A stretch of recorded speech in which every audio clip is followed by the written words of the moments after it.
roads. Letters were probably delivered following a circular route, beginning at Ephesus, going north to Smyrna and Pergamum, then southeast to Thyatira and Sardis, and along a major river valley to Philadelphia, and on to Laodicea. From there, the route was completed back at the coast in Ephesus.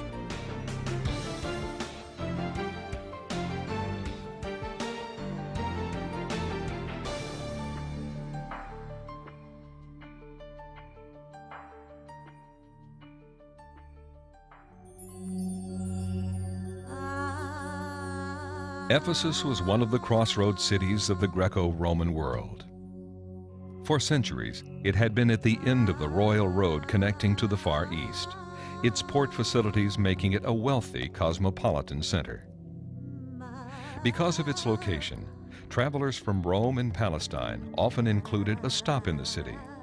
It was made capital of the Roman province of Asia by Caesar Augustus in 29 BC. An estimate of the population by John's time says that its 200,000 inhabitants made it the third largest city in the empire, after Rome and Alexandria. Not surprisingly, Ephesus was also an important place for Paul on his travels. He lived here for about 3 years in the 50s AD, and in the city's rich cultural atmosphere, the church took strong root and Paul's teaching became well known. But it wasn't without religious opposition, because the city also housed the temple of Artemis, one of the 7 wonders of the ancient world.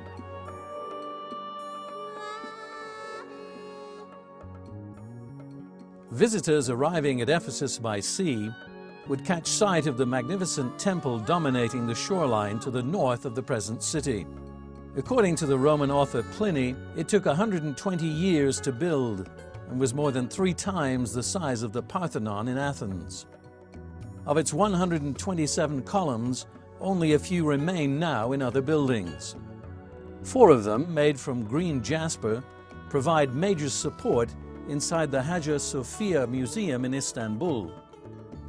The city of Ephesus held the prestigious title of Neokoros, or Temple Guardian, which meant it was considered the protector of the shrine of Artemis.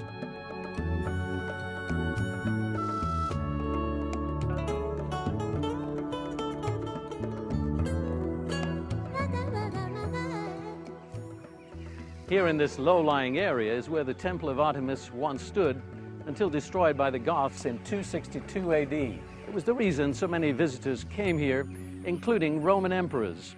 Artemis was known as the great Earth Mother Goddess, or to the Romans as Diana.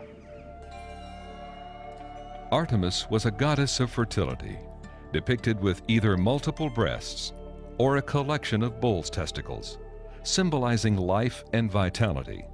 Statues of the goddess that have been discovered also show various mystical devices, thought to be linked with magical ceremonies performed at Ephesus. For the Ephesians, the cult of Artemis was the center of religious life. Popular belief said that her image had fallen down from the sky, a gift from the gods. Every year, the statue was taken from the temple and paraded along the Via Sacra, or sacred way, that circled the city. As Artemis was carried along one of the main streets, she passed many graves and mausoleums and was thought to impart renewed life to the dead. In this kind of environment, the worship of idols was bound to become an issue for anyone who